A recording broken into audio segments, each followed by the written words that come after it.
Mesdames et messieurs, bonsoir. Bienvenue dans cette édition largement consacrée à l'Euro et à la défaite des Bleus. Grosse déception ce matin sur la place des Cocotiers pour les supporters de la France. Voici les titres. Nous serons également à Koumak où des dizaines de personnes s'étaient rassemblées dès 6 heures. Vous vivrez le match de l'intérieur. Coup de blues pour les supporters des Bleus et la joie des Portugais.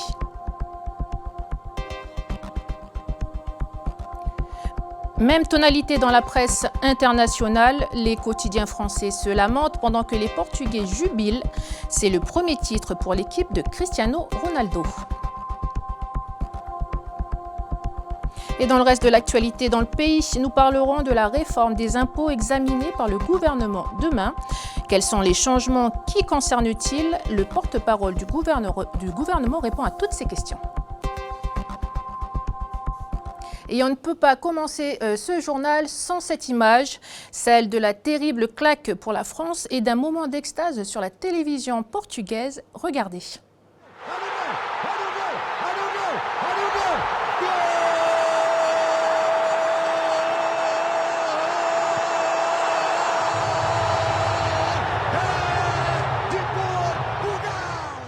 Et à la 109e minute, et contre toute attente, le joueur portugais Éder inscrit le but décisif. Le Portugal devient champion d'Europe. C'est leur tout premier titre international de leur histoire. Et au pays, des milliers de personnes suivent le match ici sur la place des Cocotiers. Voilà, tous en haleine durant les 109 premières minutes. Et ambiance mitigée entre inquiétude et empressement.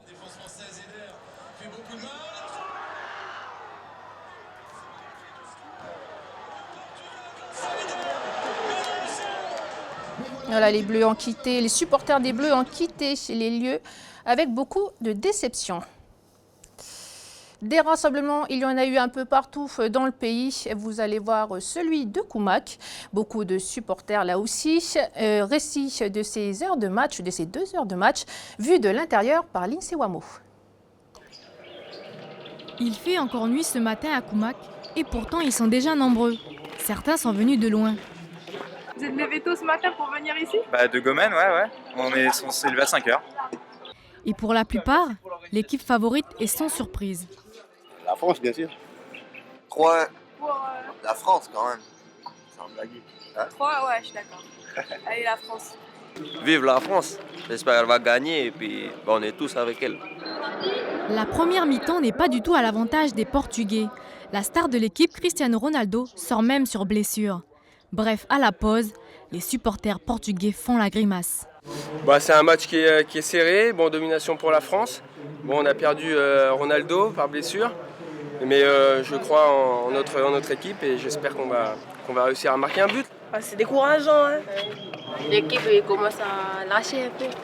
Du côté des supporters français, c'est la victoire assurée. Vous pensez qu'ils vont marquer un but là en deuxième mi-temps? Oui, je pense, c'est sûr. Ça s'est bien passé au début du match. Belle équipe. Et pourtant, 45 minutes plus tard, juste avant les prolongations, du côté français, on commence à douter sérieusement. Ils ont mal dormi. C'est la fête, c'est la fête. Mais là, si on va perdre, la France va perdre. Vous pensez que la France va perdre? Ouais. Le suspense devient encore plus insupportable quand l'écran géant tombe en panne.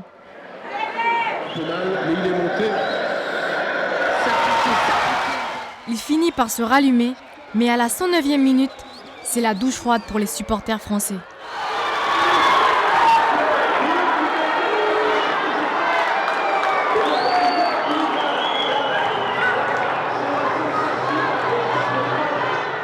Ils ont accepté la défaite ou quoi? Non. Pas encore. Ouais. Prochaine Euro, c'est nous. Oui, c'est sûr. même voir la Coupe du Monde. Du monde, elle voit déjà les France en perd bien.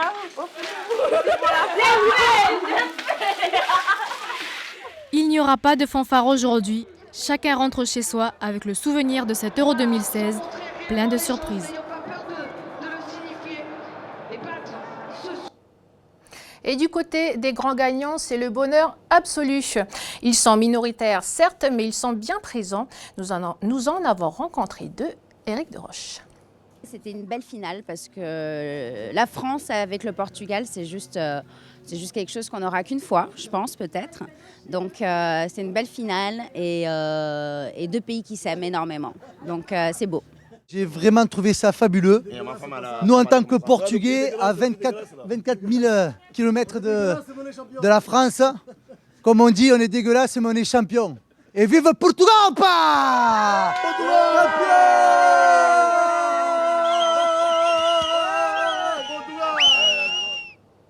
Et puis certains de nos Calédoniens ont suivi le match sur place en France. Des Calédoniens supporters des Bleus, mais c'est aussi l'occasion de se retrouver avec nos compatriotes du Pacifique. Certains d'entre eux étaient dans la fan zone près de la Tour Eiffel. Écoutez leur réaction juste après le match. On croyait qu'on n'allait pas y arriver, finalement on est là. On est là, il y a du soleil, il y a vous. Résumé du match, c'était un bon match. La France s'est battue jusqu'au bout, malgré la défaite, mais le match a été très chaud. On a perdu, mais c'est pas grave parce qu'avec les Bleus, ils nous ont fait vibrer tout le long de l'Euro. Et le Pacifique en était présent. Et on a gagné ensemble et on a perdu ensemble. Donc voilà, bravo aux Portugais. Sinon, un petit regret, c'est par rapport à l'arbitre. Franchement, on dirait qu'il a été avec Portugal, quoi. Il y avait plein de fautes bêtes, mais il a signalé alors que c'était en faveur de la France, quoi. Et comme vous le savez, le 15 du Pacifique est de passage au pays. Des militaires français, du coup, des fervents supporters de la France. Évidemment, ils sont très déçus. Écoutez leur capitaine. On est déçus de ce résultat.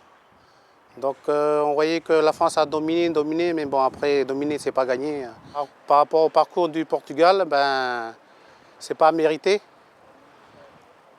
Donc c'était le parcours de la France que c'est mérité. Ils avaient bien commencé l'Euro et ils ont confirmé leur dernier match contre l'Allemagne qu'ils pouvaient aller loin. Ils étaient trop sûrs peut-être contre le Portugal et voilà. Quand on est trop sûr de soi, à la fin du match.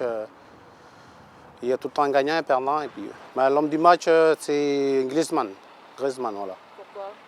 Parce que pendant tout le tournoi, il avait, je crois que c'est lui le buteur. Donc à l'Euro, on rend hommage à lui, même s'il y avait la défaite concernant la finale. Et puis ce petit tacle de l'équipe d'Islande qui tweet « L'Islande a gagné plus de matchs dans les temps réglementaires que les nouveaux champions d'Europe, plutôt bien pour une première ». Et puis on en parle également dans la presse internationale. Comme des Bleus, titre Libération. La presse française témoigne de l'accablement national sur ce rêve brisé qui, pour certains, vaudra des regrets éternels. Voilà, peut-être que ce n'était pas le bon jour, semble suggérer le Parisien.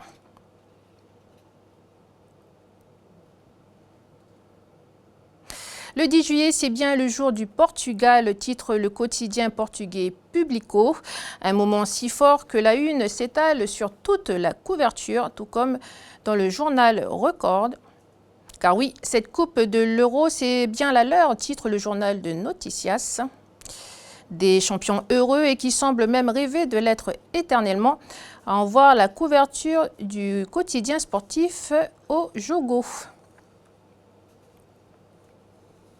Voilà pour ce dossier sur la défaite des Bleus en finale de l'Euro. Le reste de l'actualité en Nouvelle-Calédonie, c'est la réforme de l'impôt sur le revenu. Elle sera sur la table du gouvernement demain. Elle a pour objectif d'alléger la fiscalité des classes moyennes et ainsi augmenter leur pouvoir d'achat. Alors concrètement, qu'est-ce qui pourrait changer? Alors pour ceux qui gagnent moins de 150 000 francs par mois, pas de changement.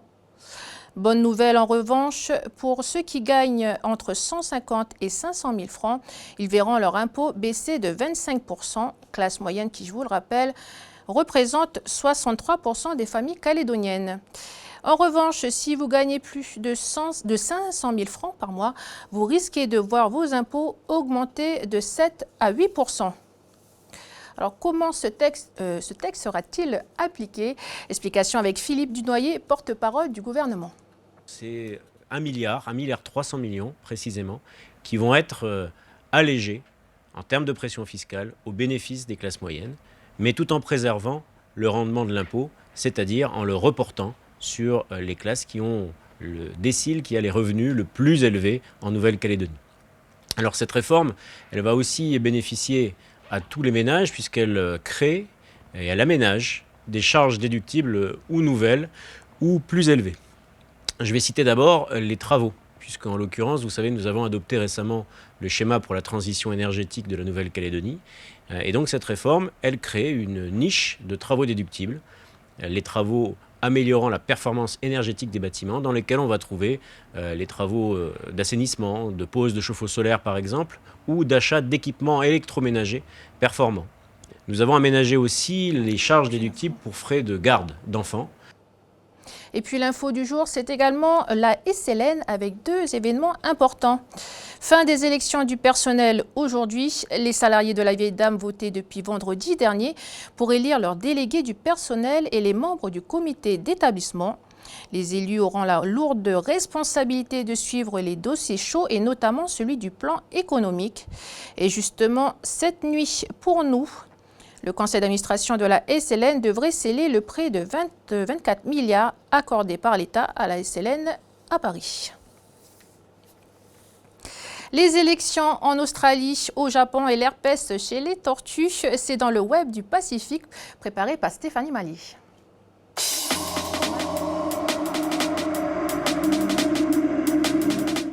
In these times of both opportunity and of risk.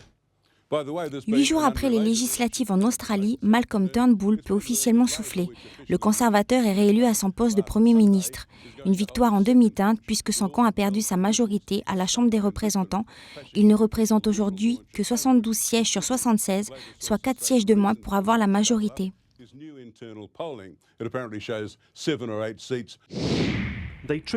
Politique toujours, cette fois-ci au Japon.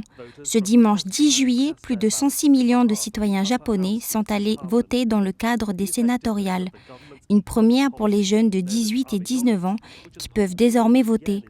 L'âge du droit de vote fixé à 20 ans vient de changer.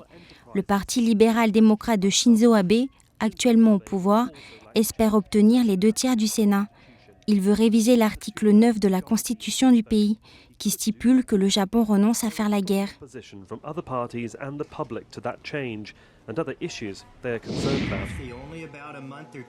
Pour terminer, plongeons dans l'océan. Les tortues de la Grande Barrière de Corail en Australie sont victimes d'une épidémie d'herpès, une épidémie causée par la pollution des activités humaines. Cette maladie provoque des grosseurs anormales sur la peau, la langue, les yeux et les organes. That are around the areas of this white coral disease. They're coming down with more eye infections.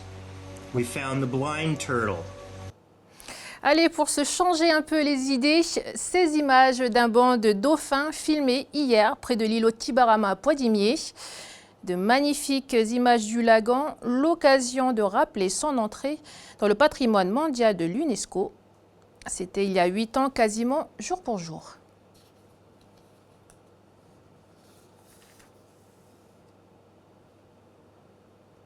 Et on reste dans l'eau avec Océane Zobler qui testera pour nous le waterpolo, suivi de la météo et évidemment la case des sports avec Jamie Waimo.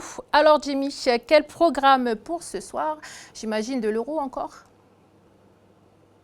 Falaye, bien évidemment, on reviendra sur la défaite de l'équipe de France face au Portugal. Et avec nous, pour analyser cette rencontre, le président de la Fédération calédonienne de football, Steve Lègle, sur le plateau. Et puis, on ira à la rencontre, à la découverte plutôt d'un nouveau sport, le karting volant. Je ne vous en dis pas plus, ce sera avec Prosper Poagou. A tout de suite pour la case des sports. Mais avant tout, on parlera aussi de ça. Avec moi, les invités. Bravo. Et les autres ici. Bravo. Voilà, ça ira. À tout à l'heure. Voilà, belle ambiance sur l'autre plateau, donc restez avec nous. Voilà, c'est ainsi que s'achève cette édition. Merci de nous avoir suivis. Excellente soirée à vous.